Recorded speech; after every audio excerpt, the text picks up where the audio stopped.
बानी पीटीआई का army chief को खत, पाक फौज से यकजहती का इजहार, फौज के सरबराह से पॉलिसियां बदलने और जुडिशल कमीशन बनाने की दरख्वास्त। वकील फैसल चौधरी ने खत की तफसीलात बताते हुए कहा, बानी पीटीआई ने खत में इलेक्शन फ्रॉड और पीटीआई के खिलाफ मुकदमात का मामला उठाया है। चेयरमैन पीटीआई बैरिस्टर गौहर ने कहा, बानी पीटीआई ने खत बतौर साबिक वज़ीर आज़म लिखा और सिपह सलार से पॉलिसियों पर नजरसानी की दरख्वास्त की है। प्रोग्राम कैपिटल टॉक में पीटीआई रहनुमा असद कैसर ने कहा, आर्मी चीफ को खत इसलिए लिखा गया कि असल ताकत उन्हीं के पास है, हुकूमत महज शो पीस है।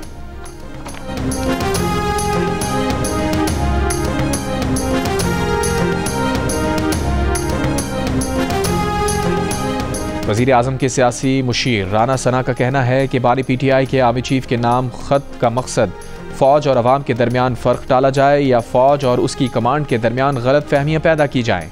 क्या ये ख़त जेल से लिखे जा रहे हैं? ये कहाँ से आते हैं?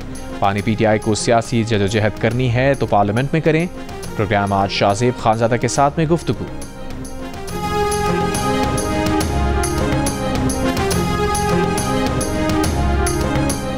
वज़ीर आला खैबर पख्तूनख्वा अली अमीन गंडापुर ने कहा है, बानी पीटीआई ने आर्मी चीफ को खत लिखा है, देखते हैं क्या जवाब आता है।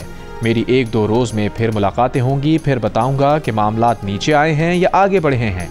बानी पीटीआई को कहीं मुंतकिल करने का फैसला उनका अपना होगा, मैं कुछ कह नहीं सकता। उन्होंने कहा कि अफगानिस्तान से बातचीत के लिए वफ्द इसी माह भेजेंगे। मामलात वफाकी हुकूमत और इदारों की मर्जी से आगे बढ़ेंगे।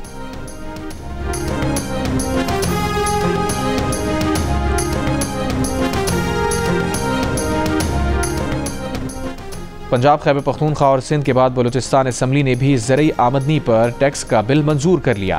वज़ीर ख़जाना मोहम्मद औरंगज़ेब का ज़रई टैक्स के कानून की मंजूरी का खैर मकदम।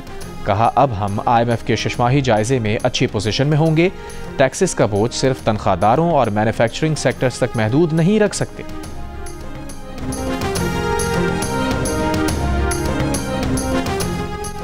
रहनुमा पीटीआई आजम स्वाति को अटक जेल से रिहा कर दिया गया। आजम स्वाति के खिलाफ थाना संजानी टैक्सला में मुकदमा दर्ज किए गए थे।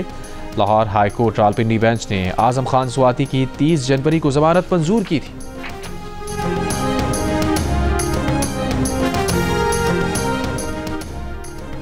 अमरीकी सदर ट्रंप ने मैक्सिको की दरामदात पर टैक्स का निफाज 1 माह के लिए रोक दिया। कहा, कनाडा के वजीर आजम से अच्छी बात हुई, कनाडा ने हमारे साथ अच्छा नहीं किया। हमें कैनेडियन ज़राअत कारों और लकड़ी की ज़रूरत नहीं। चीन से भी अगले 24 घंटों में बातचीत की जा सकती है। डील ना कर सके तो चीन के टैरिफ ऊपर जाएंगे। यूक्रेन के पास कीमती ज़मीनें हैं, वो ज़मीनें हमें दें। गजा जंगबंदी बरकरार रहने की कोई ज़मानत नहीं।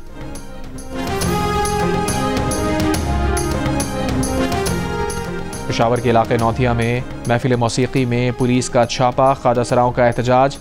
इल्ज़ाम लगाया कि पुलिस ने हम पर असलहा तान लिया, एक ख्वाजा सरा को जख्मी भी किया। पुलिस एहलकारों पर मुकदमा दर्ज किया जाए। पुलिस हुकाम का कहना है कि ख्वाजा सराओं के साथ पेश आने वाले वाक़े की तफ्तीश होगी। किसी ख्वाजा सरा को जख्मी नहीं किया गया।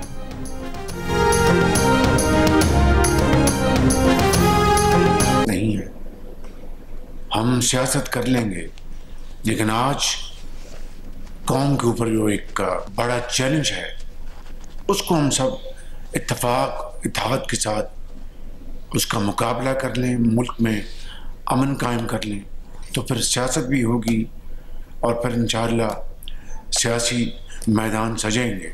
इस वक्त पूरी तवानाई के साथ और खलूस के साथ हमें अपनी तमाम तवानाइयाँ मुज्तमा करके इन दहशतगर्दों का मुकाबला करना है। बदकिस्मती ये है कि माजी की फाश बाज़ गलतियों की बना पर आज हमारे बहादुर नौजवान कौम के सपूत उनको अपना दोबारा खून देकर उन गलतियों का अजाला कर रहे हैं। वज़ीर आज़म शहबाज शरीफ की कोयटा आमद, कलात में ज़ख्मी सिक्योरिटी फोर्सेस के जवानों की अयादत की।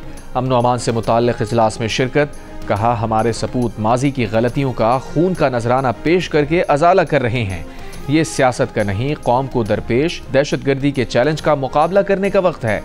अपनी तमाम तवानाइयाँ जमा करके दहशतगर्दों का मुकाबला करना है। CMH में ज़ख्मी एहलकारों से गुफ्तगू में वज़ीर आज़म ने कहा, बलूचिस्तान में दहशत व शर की फ़ज़ा फैलाने वाले अनासिर बलूचिस्तान की तरक्की के दुश्मन हैं। सिक्योरिटी फोर्सेस बलूचिस्तान के अवाम के तहफ़्फ़ुज़ के लिए शरपसंद अनासिर के सद्देबाब के लिए मसरूफ़ अमल हैं। तहरीक इंसाफ के रहनुमा सेनेटर हामिद खान ने कहा है कि हुकूमत अदलिया पर हमलावर हो रही है, जिससे अदलिया की आज़ादी ख़त्म होती नज़र आ रही है। आज़ाद जज पीछे हटते जा रहे हैं और कॉम्प्रोमाइज जज ऊपर आ रहे हैं। इस्लामाबाद हाई कोर्ट में नए जज लगाकर वहाँ के जजेस को अक़लियत में बदलने की कोशिश की जा रही है, ताकि मर्जी के जज से मर्जी के फैसले लिए जाएं। जियो न्यूज़ के प्रोग्राम आज शाहज़ेब खानज़ादा के साथ में गुफ्तगू करते हुए हामिद खान ने मजीद कहा, वकला की अक्सरियत 26वीं आईनी तरमीम के खिलाफ है और उसकी हिमायत बहुत कम है। जो वकला कॉम्प्रोमाइज्ड हैं या हुकूमत के साथ चल रहे हैं, वो 26वीं आईनी तरमीम के हक़ में हैं। उन्हें नवाजा भी जा रहा है, मगर ये ज़्यादा अरसा चल नहीं सकता। इस हवाले से वकला तहरीक भी चल रही है, इसमें वक्त के साथ मजीद तेज़ी आएगी।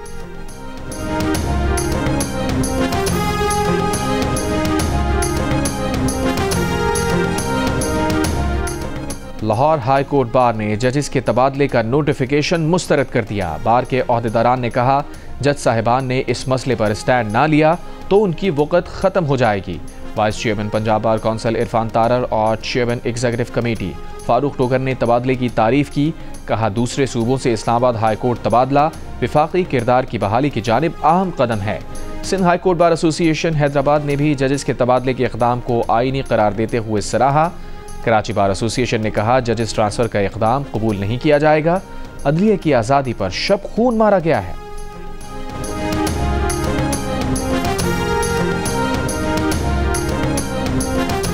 नून लीग के सदर नवाज शरीफ का कहना है कि अवाम की मुश्किलात में कमी आ रही है। मरियम नवाज की मेहनत से पंजाब में बेहतरी नजर आ रही है।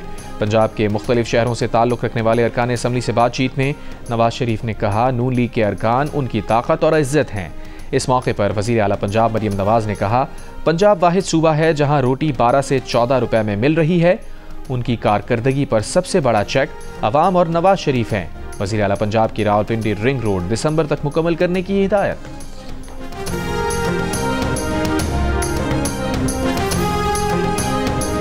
हुकूमत अवाम की मुंतखब नहीं है, एस्टैब्लिशमेंट के इशारों पर चलती है। मौलाना फजलुर रहमान कहते हैं, हुकूमत अवाम की मुंतखब नहीं है, एस्टैब्लिशमेंट के इशारों पर चलती है। जब तक एक एस्टैब्लिशमेंट के फोरम पर फैसले होंगे तो मसाइल तो बढ़ेंगे। आप सियासतदानों के साथ बैठें और बात करें। इस हद तक ना जाएं कि हमारे पास तमाम रास्ते ही बंद हो जाएं। अगर 2-4 लोग सब मामला तय करते रहेंगे तो ये चीज़ें नहीं चल सकती।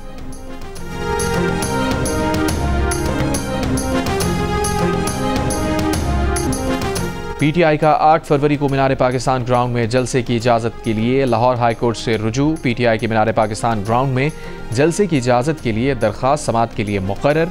हाई कोर्ट के जस्टिस फारूक हैदर आलिया हमजा की दरख्वास्त पर आज समाअत करेंगे।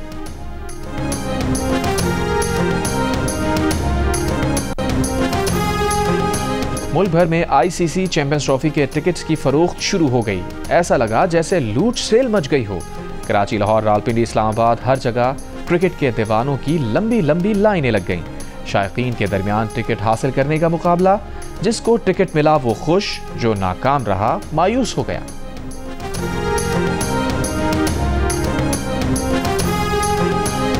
वज़ीर दिफा ख्वाजा आसिफ ने कहा है, अफगानिस्तान में मौजूद अमरीकी असलहा पाकिस्तान के अंदर दहशतगर्दी की कार्रवाइयों में इस्तेमाल हो रहा है। इस असलहे की वजह से हमलों में शिद्दत, जानी नुकसान ज्यादा हो रहा है। प्रोग्राम कैपिटल टॉक में गुफ्तगू करते हुए कहा, दहशतगर्दी के पीछे भारत का खुला हाथ है। अफगानिस्तान में मौजूद भारतीय कौंसल खानों के बारे में सबूत उन्होंने खुद अफगान तालिबान के हवाले किए हैं।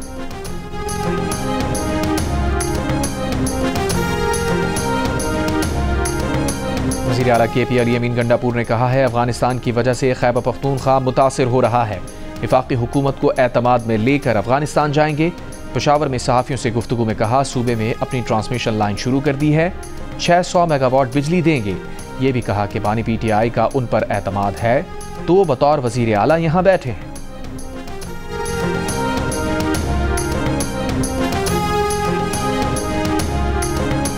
वज़ीर आला सिंध मुराद अली शाह ने कहा, ज़रूरी टैक्स ना लगाते तो IMF की टीम ना आती और पाकिस्तान डिफ़ॉल्ट में चला जाता। विफाक ने हमें बंद गली में लाकर खड़ा कर दिया है। अगर आपको लगता है इसमें उजलत हुई है तो तरमीम ले आएं। MQM के अली खुर्शीदी ने कहा, MQM इस कानून में तरमीम लाएगी। हमारा मौक़िफ़ है कि आमदनी टैक्स नेट में होनी चाहिए। अपोजिशन की तजावीज़ शामिल की जाएं तो बिल और अच्छा हो जाता।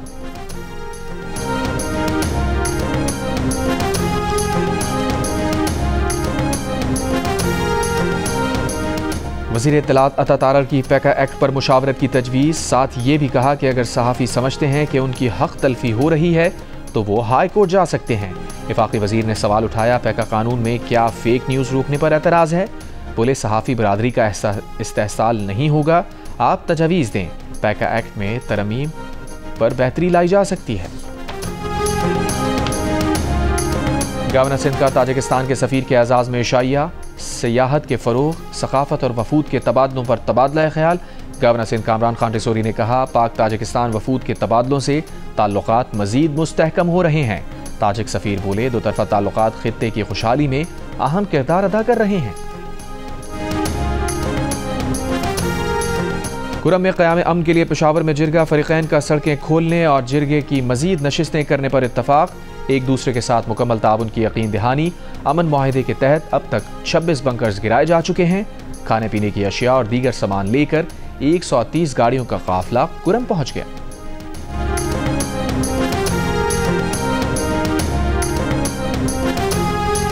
जिला खैबर में नामालूम मुल्जिमान की पोलियो टीम पर फायरिंग, पुलिस एहलकार शहीद, पोलियो टीम महफूज रही। सीसीपीओ के मुताबिक शहीद पुलिस एहलकार पोलियो ड्यूटी के लिए जा रहा था, तफ्तीश जारी।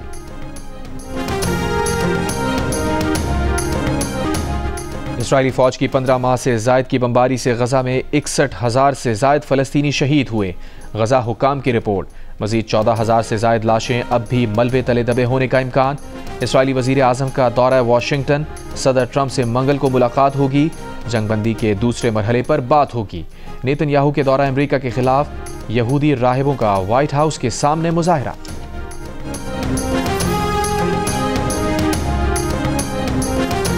चैंपियंस ट्रॉफी की बहावलपुर के स्टेडियम में नुमाइश, शायकीन क्रिकेट ने ट्रॉफी के साथ सेल्फियां और ग्रुप फोटो भी बनवाए।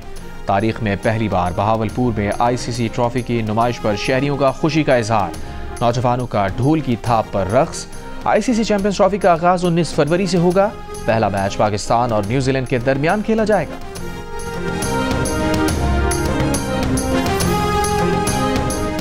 लाहौर डिवीजन ने खेलता पंजाब गेम्स जीत लिए। फातेह दस्ते ने मुख्तलिफ खेलों में 16 गोल्ड मेडल्स अपने नाम किए। फैसलाबाद 12 गोल्ड मेडल्स के साथ दूसरे, गुजरांवाला सोने के 11 तमगों के साथ तीसरे नंबर पर रहा। और कराची मंगोपीर में शहरी से 9 करोड़ रुपए से जायद मालियत की डिजिटल करेंसी लूटने का मरकजी मुलजिम गिरफ्तार। केस में अब तक 9 मुलजिमान को गिरफ्तार किया जा चुका। पुलिस के मुताबिक सीटीडी और एसपीओ एहलकारों ने शहरी अरसलान को अगवा किया था। मुलजिमान ने शहरी के अकाउंट से 9 करोड़ से जायद की डिजिटल करेंसी दूसरे अकाउंट में मुंतकिल की थी।